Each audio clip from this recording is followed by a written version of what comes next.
I thought it was a flat brim. When I pulled it out of the box, I was telling you, Uncle Kevin, I was like, just gotta curve it. I can't be wearing this. It's a flat brim.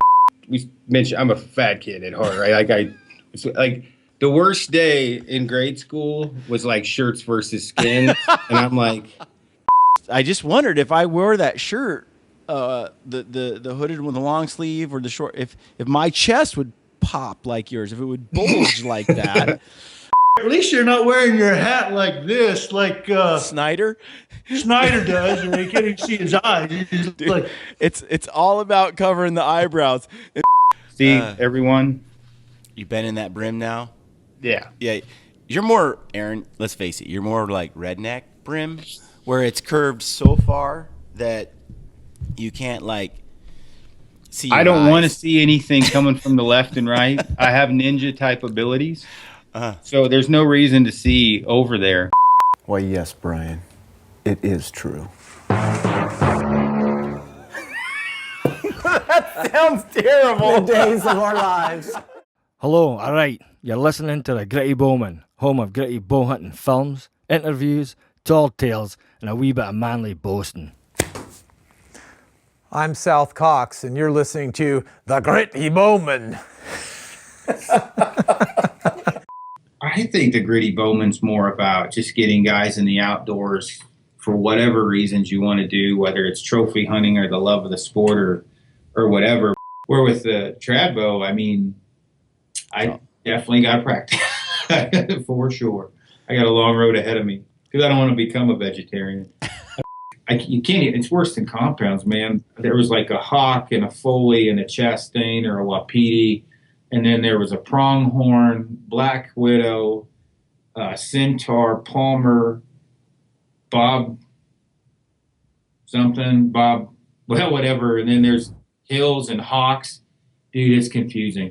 But I would say there's a lot of guys that can't wait for me to come home without not killing anything this season. Like, yeah, smart ass. It wasn't very easy, was it? But Tom Sr., this was his bow. I bought it from him. It's got a couple 340 bulls under it, so... If you like the show, please go to our website at grittybowmen.com and subscribe to this podcast and tell your mates and pals about us. Do us a favour and please take a moment to leave us a rating or a review on iTunes or on our YouTube channel. Send your questions and podcast ideas to grittybowmen@gmail.com. If you're listening to this on iTunes, you can see the video version of this podcast on our website at www.grittybowmen.com. All right, folks, welcome back to the Gritty Bowmen podcast. I'm here with Aron Snyder. Got a little late start this morning, which Aaron had to tell the world. It's due to Aaron. I did not panic on that one. I was 100% conscious effort. Facebook. So, I got a question for you. Why you becoming a vegetarian? I know, right? Well, we'll see. I mean, as far as hunting partners go, I may become the crippler. Is what it might boil down to. I hear this rumor you're going to be shooting a traditional bow this year. I'm going to give it a whirl. I have thought about it off and on forever, and there was a few different things that came into play. One, I fell on Phil's sheep hunt, and it hurts to draw my bow back a little with my hand position the way it is. It doesn't hurt at all with the recurve. That's probably the smallest reason, but it was another reason to talk me into doing it. And then we did an ethical shot distance podcast, and I got a lot of unique emails about learn how to hunt, get closer. Fair enough, everybody's got their own opinion. And then my buddy Ryan Avery with Rock Slide posted, and this is the biggest reason, he posted his 1,400-yard kill on an elk. And I think his hunting partner was 1,200. And I mean, guys were going crazy, like, learn to hunt, pick up a stick bow, see what happens. Well, little do they know, I've been to Ryan's house multiple times. His garage is so full of traditional bow kills, you can't walk in the dang thing. I mean, I think he's got 15 bulls and 4 cows with a trad bow, with a long bow. And guys were like, oh, the guy in the photo, because Ryan's a little bit short for his weight. Let's see what he does with a trad bow. I mean, they were just going to town. I'm like, dude, I mean, I'm looking at your Facebook page. Not that that means anything. You don't have anything on there. Ryan, you can't kill time. Ryan has death with a traditional bow in his hand, right? He kills everything. Yeah. So I was like, well, I think I'm going to pick up a stick bow and see what I can do. It's like CrossFit. My buddy Paul talked crap about CrossFit forever until he just joined and he goes to CrossFit 5 days a week. And he's like, dude, I got to know what it's like before I can say anything else about it. And he's gone full on retard on CrossFit. Well, for me, when I get committed to something, it's kind of an all or nothing thing. Either I kind of try and master it, or give it a year and then like, well, it's just not something I can master. So right now, it's been the first time I've been happy shooting a bow. Like generally, like right now, I cannot wait to get done with the podcast because I'm going down to the Clums and I'm going to, Tom Sr. is going to give me some lessons. I'm going to go home and get Kaylee. Then I'm going to go to Phil's and shoot 20, 30, and 40. So it's great. I mean, I'm super excited. Now I've tried a lot of different bows trying to figure that out. But the funny thing with this is you truly find out who your friends are when you go to a traditional bow because Colton, very supportive. And he's like, this is great, dude. This will be the first time I can say, hey, I'll take the shot. It's too far for you. So but he's Colton's cool. He's like, dude, I'll just call for you. Because I generally don't have guys calling for me. And Colton's, Kenton was First Light. Him and Ryan Callahan, they're traditional. Kenton stopped shooting a compound 3 years ago. He calls me every day. Dude, how's it going? Whatever. And then I get screenshots of text messages the moment I posted that of not so cool stuff. And the screenshots are funny because nothing's truly hatred, but I would say there's a lot of guys that can't wait for me to come home without not killing anything this season. Like, yeah, smart ass. It wasn't very easy, was it? So my mission, I'm going to shoot as much as humanly possible. And as Colton and I talked, and Ryan, it's a numbers game, right? If I can get within 15 to 20 yards, 10 to 15 times of elk, I've got to hit one eventually. So, and normally through the season, we can get that close. There's a lot of guys, Luke Johnson being one of them, I've given crap to about using a trad bow to suck as an excuse to suck or whatever. And please don't take that the wrong way, but meaning that I have a traditional bow, so that's my excuse for not killing anything. I'm hoping I don't become that guy that at the end of the year, I'm like, well, I had a traditional bow. That's why I didn't kill anything. I don't want to be that guy. I may become the crippler, man. I don't know. We'll see. I'm going to practice and see what happens. Yeah, you're going to, there are going to be a few people who would like to see you fail, but there's going to be a lot of people who want to see you succeed. And also a lot of guys who just want to know what it's like to switch, Well, and I want to, my buddy Dave, Yeti Dave, he shoots a trad bow, and he's been kind of going back and forth to hunt with a compound or a traditional bow for elk because he's killed stuff with a trad bow, but he hasn't killed an elk yet. And he shoots with me a lot. He's been a big help so far, but I mean, the moment I kind of wanted to do the journey type of a thing, not to get gay with it, but I mean, like, here's what happened, right? Like, yeah, here's the bow I got. Here's the arrows I used. Here's the traditional bow hunter documentary. Yeah, of how much it, like the camera the thing. Aron Snyder transformation. Here's what has sucked. What's going to happen is you're going to get a little skinnier. You're going to go vegetarian at some point, but you're going to be really good. Yeah, flinging sticks. Yeah. Well, we'll see. I mean, because a lot of guys have asked me. No, the truth is, dude, there are guys who kill every year with their recurve or their traditional bow, their long bows, whatever. They kill every year. Like, dude, South Cox. Yeah, he's a ninja.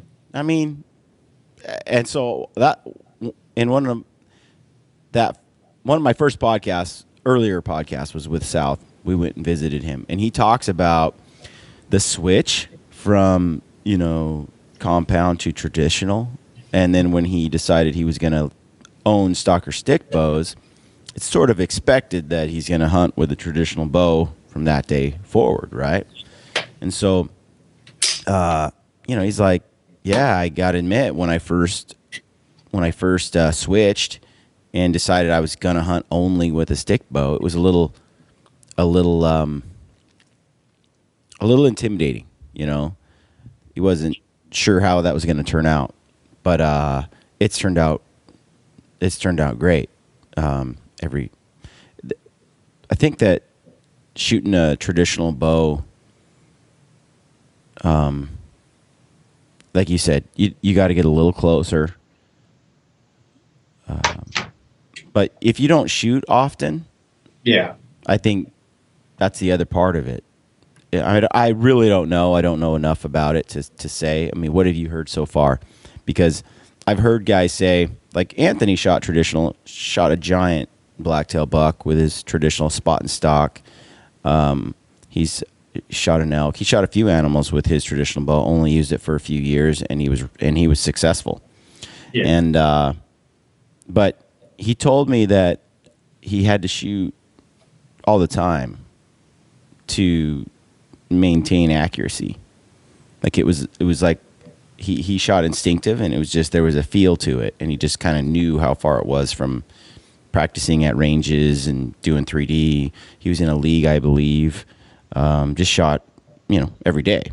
And if he did that, he was spot on. He was very good. But if he slacked off for a couple of months, it's not like you can just pick it up and you got it. So That's definitely what it seems like, is you just have to practice all the time. And with the compound, I kind of got to where,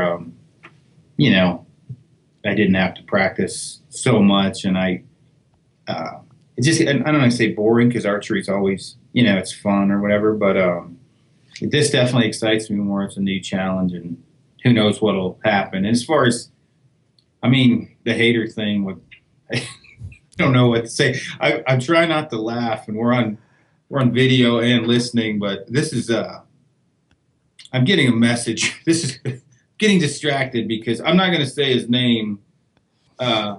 Sent me a message here about basically they're talking crap about us, you and I. hey, I'm still shooting a compound, although I would like to shoot a traditional bow. I've said that for a while. I don't know that I want to hunt with one, though. I guess we're in a clique. This is talking about haters. Here we go. This was forwarded to me, and it says Michael Waddell did a video. I watched the video. It's pretty cool, and he was talking about guys saying really negative stuff about hunting in a ground blind or not or whatever, and it's just about the adventure, which I think you and I talk about a lot. Like, do what you really like in the outdoors, whether it's backpack hunting, traditional. Do what you love. It's all about the adventure. Yep. Well, this message was basically like, it's not looking good for us. I know a clique of guys that should sit down and watch and learn something. But then again, their egos and all that pride would probably kill them to watch this. I'd already watched it, so I got you on that one, guys. Ha, ha, ha. Well said, Waddell. What do you think? And then it tags a bunch of people. And then it says, I think the group needs a lesson in everything hunting, but that's just my opinion. And then it says, now they're giving lessons on camera gear, except he forgot to put a K for now. He forgot to put a W for now, and then later on for no, he forgot the K. If that makes any sense. But I understood it. And then it says, ha, ha, ha, excuse me, I'm choking on bull crap. They're talking about the podcast we did on camera gear. Haters, right? What are you going to do? But keeping in mind that one of these guys is a solid 400 pounds, not a backpack hunter at all, and has done everything he can to bash you and I get screenshots of it. Yeah. I think the Gritty Bowman's more about just getting guys in the outdoors for whatever reasons you want to do, whether it's trophy hunting or the love of the sport or whatever. But the only reason why I brought that up is it just happened as we were talking about haters on the podcast. And you've got some interesting emails lately, haven't you? Apparently, Aaron, there are people out there who really don't like me. Yeah. But, you know, there's what I don't get. Okay, I was listening to another podcast the other day where it's the Barbell Shrug podcast. The last 4 weeks or so, they've been, or more, I didn't really pay attention, but they've been doing the best of. So they've been taking some of their old episodes and just kind of repackaging them and putting them out. But and they're just kind of cherry picking some sections and putting a podcast together. But it's a best of Barbell Shrug, right? Yep. Well, all these haters got on the Instagram and were like, I can't wait till this crap is over. And I already unfriended you on Facebook, and I'm about to do it on Instagram. And I'm like, dude, it's free. The podcast is free. It's not like you're paying for it. Yeah. I mean, you sound like an entitled baby. I don't understand that mentality. It's like, if you don't like it, you know, but it was like this threat. Look, guys, this is garbage what you're putting out. And I'm going to leave if you keep putting out this garbage, you know. And it's like, then leave. When I started the podcast, it was a lot of it's for me to learn, right? And then other people can just come along. Yeah. So when I ask you questions about cameras, you're a guy that uses cameras that I know that I can get answers from for stuff that I don't know. So when I'm sitting there talking to you, it's because I'm trying to figure it out myself. And I know enough to have a conversation at a certain level. So that's what I do to help me. But I also realized that a year ago, I hadn't touched a DSLR and didn't have a clue what they did or how to work them. And it was really intimidating for me. So dumbing it down, that's just part of what I think is good for those guys that are lost, that are behind. You know, and sure. If you're an advanced guy, then yeah, it's not for you, dude. Yeah. Yeah. And it is what it is as far as the haters go, because I really don't know. I mean, the trad thing I can understand because I made fun of some guys for not killing anything with a recurve, so I deserve that. But on some of the stuff as far as like, these guys that I'm reading about here talking about it us now, I've only met one of them once personally, and I've only like chatted with the other one once, you know, on messages on Facebook. But it seems to be there's like it's kind of a group of guys that are in Washington and in Oregon that Mr. Swiss himself, Phelps, he's irritated them somehow too. They've got kind of horns against him, and it looks like you and I now. But the reality of it is, looking at those guys, trying not, you know, arrogance aside, trying not to be arrogant at a fitness level, okay? Out of the gate, Gritty Bowmen, just you and I are pretty fit, and we've learned, you know, trials and tribulations about dieting, and then we ask questions, and we're always learning, okay? And then, you know, you get to backpack hunting, right, or blacktail hunting or whatever. It's more about the journey of maybe you and I and what we've learned, and Corey Jacobson, and what has happened to get to the knowledge base where we are. Not saying the knowledge base where we are is at the highest level. It's just the base where we are right now, and we're trying to help you get at least to that point. In my opinion. Yeah. So I went through way too many cameras with the learning curve, and I thought it was a great idea for people to hear all the stuff that I did wrong to get to a general decent knowledge base and what works for me for that. I just don't think you can do a whole lot about haters. That's just how life is. Well, I have this motto, and it's just don't be a jerk. You know, Yeah. it's pretty like basic. Don't be a jerk. Try very hard to just don't be a jerk. And I think that I don't know what's wrong with people. Like, if I don't like something or I don't think they did a good job, I might say something about it in an effort to help, but not just to be mean. Yeah. Oh yeah, for sure. And I mean, a lot of the guys on the, going back to like the traditional thing, I posted a group at 40 yards yesterday, and nobody was mean, but guys there's so varying degrees or varying differences in opinion on coaching and shooting and everything else. And but I did have to delete it because I was going to the movies and my phone was going so crazy. I just deleted the post because I had like 17 guys giving me info on PMs on how to shoot form, and then it was getting pretty overwhelming on the actual post, which I didn't intend to do that. I posted 3 photos of me shooting in a group I shot. And those guys mean well, and it's not like anybody was negative on there. I deleted it because my phone was going crazy. Yeah. I couldn't shut my phone off, but whatever.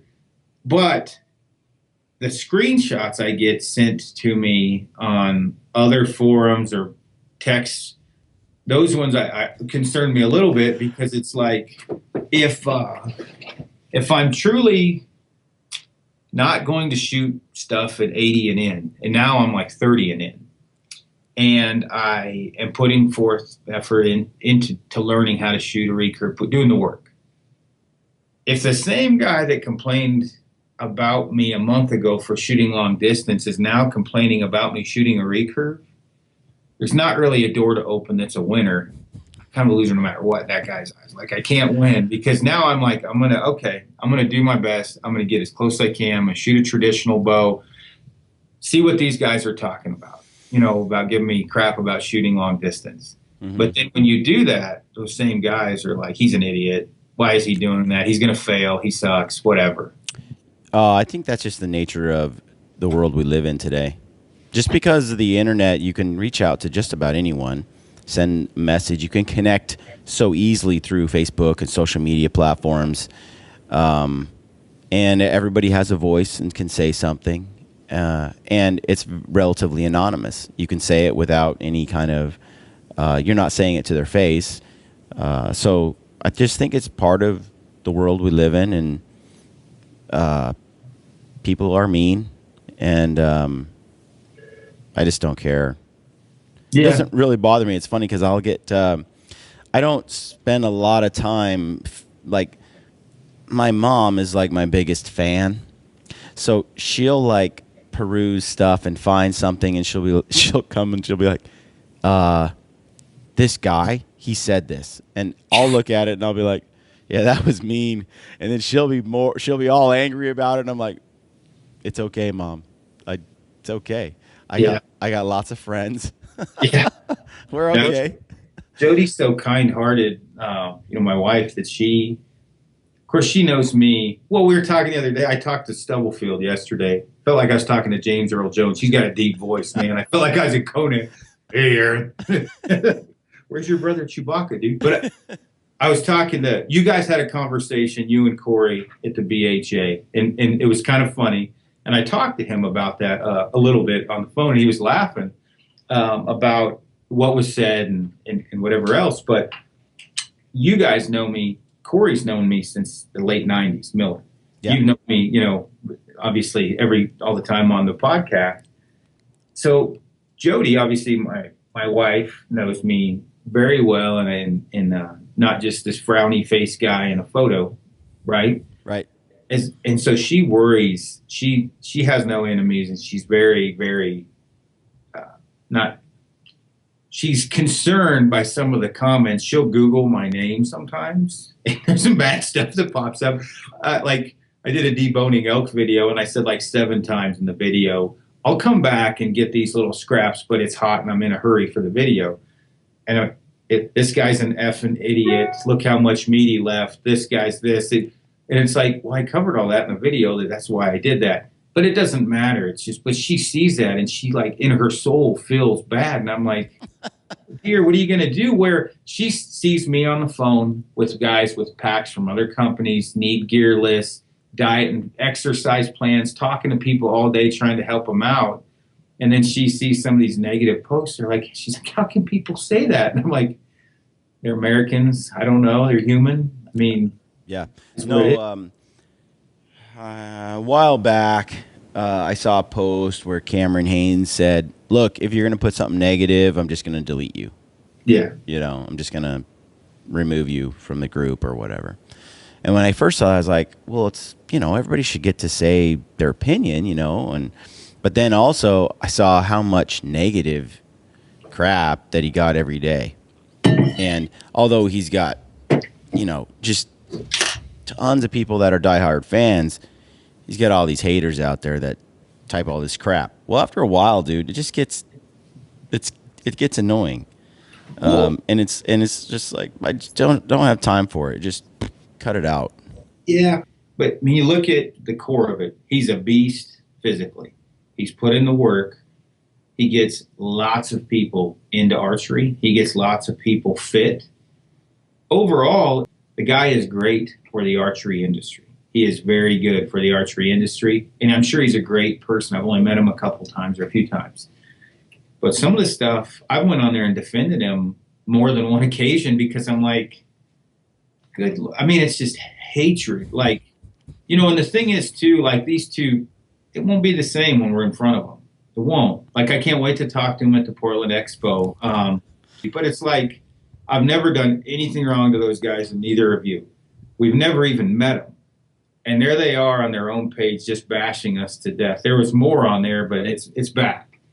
But we've never even met them, right? Yeah. It takes somebody at least 20 minutes to figure out I'm right? So, do you feel like it's do you feel more love going to traditional or less? Are you getting more people come out of the woodwork supporting, or? Oh, yeah, a ton. So, a lot of guys, and I think especially the ones that really know me are like, dude, you're going to get addicted and you're going to love it, just because it's challenging. Is that what you're feeling right now? I know you said you're super excited, but what are your initial thoughts? It's very addictive. I can't wait to get done with the podcast so I can go shoot. And that has not been I get new bows to shoot and they'll stay in the box for 2 weeks because I don't have time to put them together. Or if I was that excited, I would probably make time. But I've shot a compound so much and I've got probably complacent a little bit because I can tune one real quick. And where with the trad bow, I definitely got to practice for sure. I got a long road ahead of me. Because I don't want to become a vegetarian. I want to be the guy that straps my bow on my pack for a photo and then shoots it with a gun. Yeah, I don't want to be that guy. Well, I've heard this many times. I think even South was saying, if you want to be successful with a traditional bow, you pretty much got to leave your compound at home. Yeah. I would say that's true. In fact, same with the rifle to a bow. I think I heard Roy Roth say, the reason I've been very successful shooting, doll sheep with a bow was because I actually, I don't bring a rifle. I got no choice. Yeah. And often it's, the last day, last hour kind of thing. So, if you're hiking in that deep and all you've got is a traditional bow, you kind of find a way to make it happen. Yeah, and I think I'm sure I'll be relying heavily on physical fitness because if I miss a lot, I'm going to have to find more elk or deer. And I'm prepared for that. It's a challenge. You got to look at a guy like South, on video. He's, and I saw that one stalker video and knowing what it would take to get that close with a compound. And then he missed a few and he just licked his wounds and went back at it and killed one. And, which is just amazing. And I am going to have to learn to be a bit more patient because, I'm in 50, 60 yards or something. Even if I could get closer, I'll fully admit it's going to die right there. I'm not going to risk getting any closer, which is why I'm going to traditional. It'll make me get closer. Well, now I'm at 60 and there's one feed and I'll just kill it. Right? That's how it is with the compound. I can shoot well at that distance. Well, that's not going to happen now. I'm going to have to get closer. So and we'll see how it goes. But I'm excited. Now I got to figure out what bow I'm going to shoot. I shot a bunch the other day. The one I ended up getting right now is a Palmer. It's what Fred Eichler, actually, I didn't know it at the time, but he shot the Super Slam with, or the Slam. They're out of Colorado. I talked with South to try out one of the Stalker stick bows. And there's one, a Centaur. They're out of Montana. Younger guy. I've heard nothing but great stuff for his long bows. But there's so many bows. The first day I was in there, I bet I shot 500 arrows. I mean, you can't even, it's worse than compounds, man. There was like a Hawk and a Foley and a Chastain or a Wapiti. And then there was a Pronghorn, Black Widow, Centaur, Palmer, Bob something, well, whatever. And then there's Hills and Hawks. Dude, it's confusing. I mean. Did you shoot a zipper? No. A zipper? Yeah, No. zipper bow. No, there wasn't one of those in there. So how do they all feel? Well, it's a lot of it has to do, I'm sure, with how long I've shot a compound. But I ended up being real comfortable at my draw length's lengthened, but traditional wise, I was kind of short drawn, and I've lengthened my draw out a lot. So I'm drawing about 30 1/4 right now. 62-inch long bow feels really good for me, and it's about 54 pounds. Then it feels very comfortable. Some of it's the grip, right? I shoot a pretty low wrist grip, which a lot of traditional guys seem to shoot a high wrist for extra draw length, maybe. But I shoot a low wrist, and that Palmer, they make a low wrist version, which is what I got. Feels great. I mean, it feels really good. I just have been working on, the anchor, consistent anchor point, consistent draw, and not plucking the string, pulling through the shot. But the clums at Rocky Mountain Specialty Gear, I mean, are unbelievable trad bow shooters and unbelievable people. They're great guys. And I even got encouragement from Phil at No Limits. He's like, well, he's like, dude, I don't have time for that, but more power to you. Come on over whenever you need anything. So I've been going back and forth from Rocky Mountain and then shooting a little more distance, like 30 yards. Because the clums had said, and these are the varying degrees of differences in coaching, they're like, once you're shooting like you are really well at 20, don't just shoot 20 because you like, I probably want to explain it like they did. Your muscle memory, you'll get used to holding at that height or whatever. And they're not saying to go fling arrows forever at 40, but they're like, break it up a little, shoot some groups, execute good, go through your shot sequence, good shot execution, pull through at 30 and 40 just to break up the monotony and then come back to 20. So how are you aiming? Are you gap shooting? Or are you just guessing? You just feeling it? Just feeling it right now. It's kind of weird. I started with 1 over and 2 under, so split finger. Mm-hmm. And I was just happenstance. They were talking about shooting 3 under. Well, I didn't know that's what they call, I think, string walking or whatever. Well, it felt more comfortable there. My draw, it had nothing to do with aiming down the arrow. And so I shoot the last, this has all happened in a week or 10 days, so it's not like I know what I'm doing, but it all happened in the last 3 days. I started shooting 3 under, and it's a lot more comfortable. I'm not using my point as a point on aim type of a thing. And it sounds like that's what you normally do, shooting 3 under. Right now, I'm instinctively shooting 3 under, which probably makes no sense to guys, but that's what I'm doing. Yeah, I believe that South shoots 3 under. Yeah. I think they've, I think a lot of traditional bow hunters have tried all the different styles, but I just wondered if you were doing it by feel or if you were kind of using the arrow shaft or the tip of the arrow to kind of gauge distance between targets and just more or less like throwing a softball now, just getting the feel of shooting over and over and over, just to guess basically out of muscle memory or whatever. Which is working pretty well so far, but it's a long road ahead of me, and I'm sure. I mean, I have a lot to learn and figure out, so it should be interesting. So, do you like a longbow over the recurve, or? No, I like the recurve. In fact, the only longbow I'm trying is from Centaur because the longbows I tried, I just didn't like the feel as much. What did you not like about them? One, the speed, but two, the grip on some of them was a little weird for me, the ones I've tried. And then just the feel at draw, one compared to the other.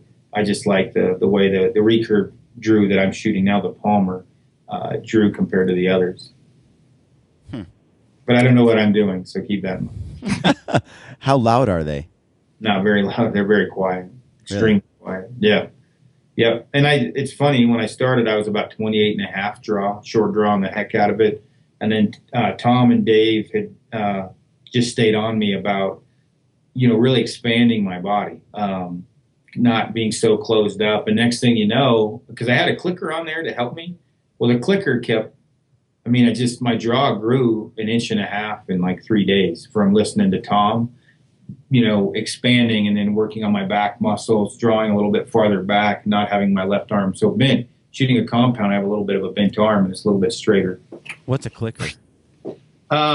It's a string that connects to your limb, and then it connects to your string, and it clicks basically when you reach to a certain point in your draw length where you should start your shot execution.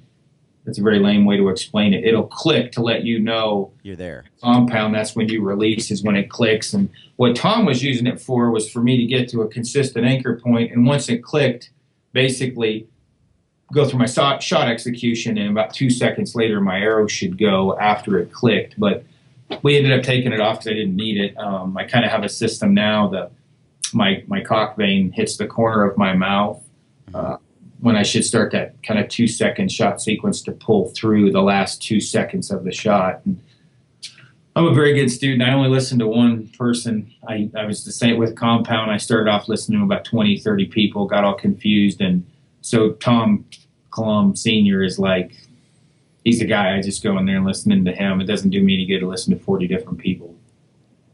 Well, it sounds like he knows what he's talking about, so you'll be all right. Well, I hope so. Well, that sounds cool, man.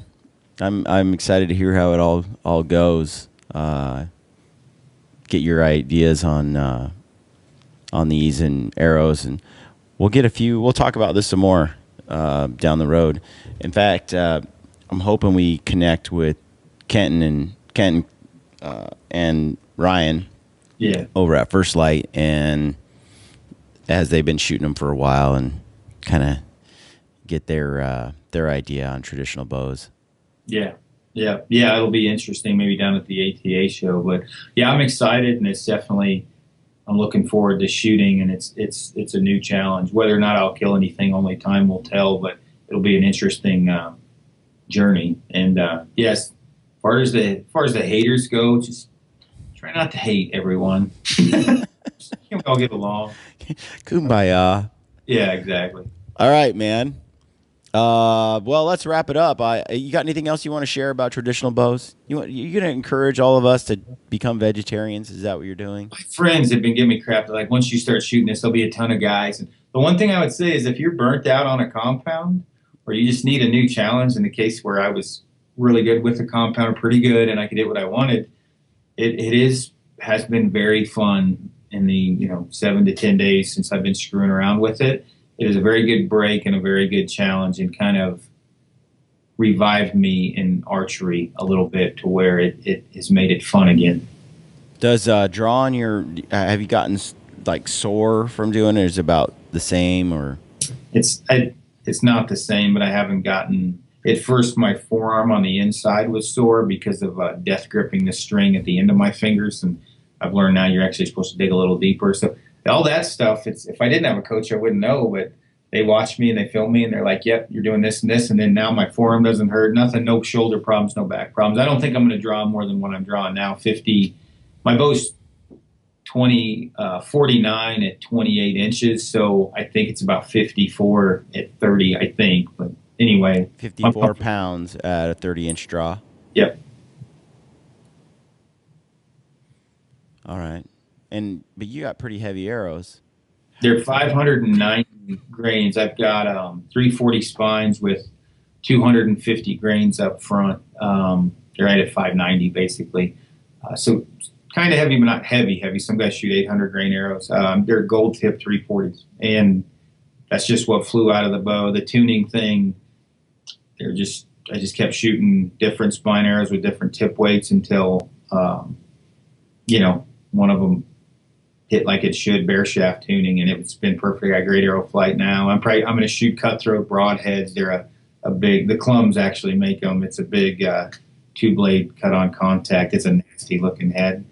But as far as the bow goes right now, it's going to be interesting as I try more out. I want to figure out what I'm going to shoot in the next 2 to 3 weeks, and then quit shooting it, all of them, and just concentrate on that bow. So, question for you, Anthony, when he had developed pretty bad trigger panic with his compound, and Corey Miller and I talked about that a little bit in an earlier podcast. I don't quite understand that, but you can't help but shoot when you see the target, and it's your brain is the problem. Yeah. And he was having a really hard time with it, and to the point where he was just like, I can't shoot. I mean, I'm really struggling to shoot his compound, and so he switched to his recurve to try it, and shot that for a number of years. It put his compound away, and it was like this breath of fresh air. He said, just to be able to shoot without the trigger panic. It's a different kind of setup with a traditional bow. There's definitely a reverence, I guess you could say, about it. There is something pure and natural, not to get around the campfire and sing, but I mean, there is something kind of like catching a fish with a stick, and basically a homemade system makes you feel like a mountain man and tough. Well, I may feel like an idiot by the time this is done, but it'll definitely, I'm sure, make me tougher. But there's definitely something purity into shooting a traditional bow that a compound doesn't seem to have. Well, Anthony shot it for quite a while, and then when he went back to his compound, it was fun again. His trigger panic was just kind of gone, he really enjoyed shooting his compound again. So now he kind of goes back and forth between them. Yeah. He's still in love with his recurve, but it's cool. They're cool looking, man. Yeah, that's the Palmer Custom Classic. It's kind of makes me feel tougher. It is lighter, isn't it? It is significantly lighter. It's definitely less techy. I just grabbed this little bow case and this little thing of arrows and a finger tab and head to the range, rather than before I had a tackle box and leveling kit and everything else. How do those arrows, do you get pretty consistent performance out of the bow, or does it shoot, some arrows shoot consistently here and some arrows go over there? I consistently shoot over here and there, but I don't think it's the bow or the arrows. I mean, I'm pretty much at a paper plate consistently at 20 yards. I say the last 300 round I shot, I was basically at a paper plate. I had several 20s, shoot fire arrows, and the white dots 5 points. But anyway, I had a lot of 20s. And, at 30 yards, I was in a paper plate for 3 arrows and then a couple out. And then at 40, I was basically in the size of the square of the paper the limited amount I've shot. But I want to get to a point where I don't really worry about paper so much. I want to get to a point where we're walking in the woods, stump shooting, and I see a stump at 30 yards and I can hit it.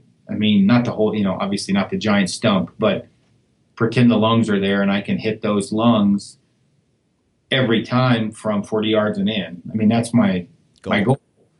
But I have a good schedule to make that goal happen, and I'm very dedicated. So hopefully I'm not a vegetarian in September. I'm pretty sure if I started traditional bow shooting that I would be better than you. Probably. Oh, that's funny. All right. Well, cool, man.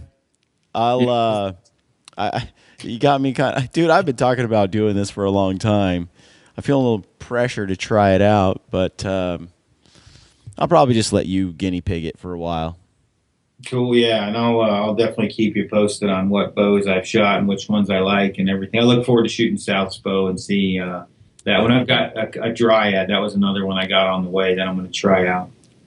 A dryad. Okay. Which bow are you trying from South? know? I don't know. South messaged me. I think it was a coyote, maybe, or a wolverine. I told him the specs that I wanted, and he told me what he had in stock that he could ship out.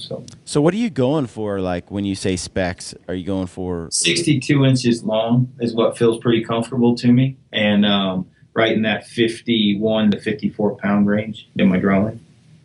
Okay. Yeah. So that's what do the clumps shoot? man, they're all well. Danny's shoulder's so screwed up. He can barely draw a compound. But Tom Senior, this was his bow. I bought it from him.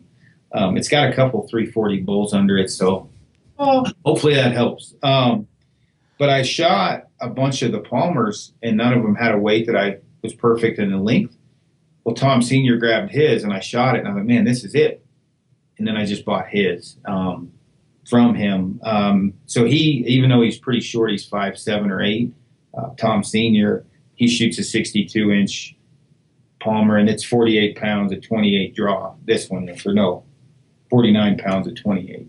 Got it. So what's the name of their shop? Rocky Mountain Specialty Gear. Yeah, so we'll see. He shoots a hummingbird as well, and they got 400 bows. I don't know, 200 bows on the wall, traditional bows or more. So they can kind of screw around with all of them. I did learn some of them are a bit finicky compared to others. I learned that quickly. I'm not going to mention the one company's name, but I shot that thing, and it was like shooting a 5-inch brace height compound. I was like, whoa, wow, that one's a little difficult. Put that back on the wall. Was it pretty though? No, I tell you, the longbow one of the longbows I shot, if looks could kill, I would have got that one, but I couldn't hit anything with that thing. Yeah, looks aren't everything. I mean, all right, well, let's wrap it up. Yep, sounds good, man. Take it easy. All right, stay gritty. Okay, gritty friends, I hope you enjoyed that podcast. If you did, please take a moment to leave us a review on iTunes, Podbean, or Stitcher. We love reading your reviews. And connect with us on social media if you're on there.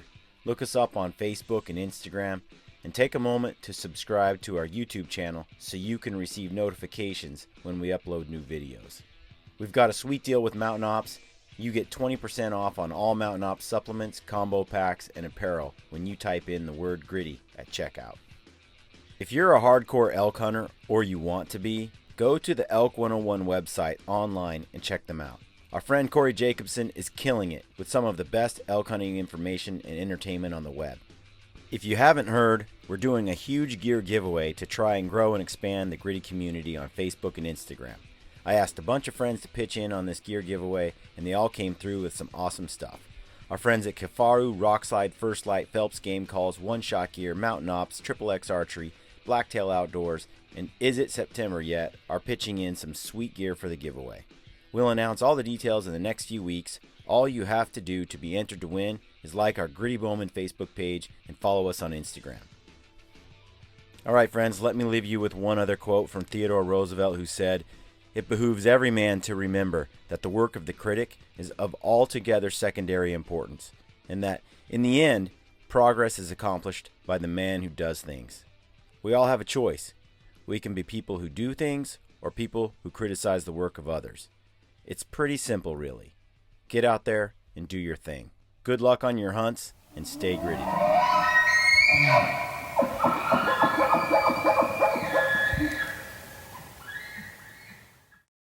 This is Ty Stubblefield, and you're listening to the Gritty Bowmen.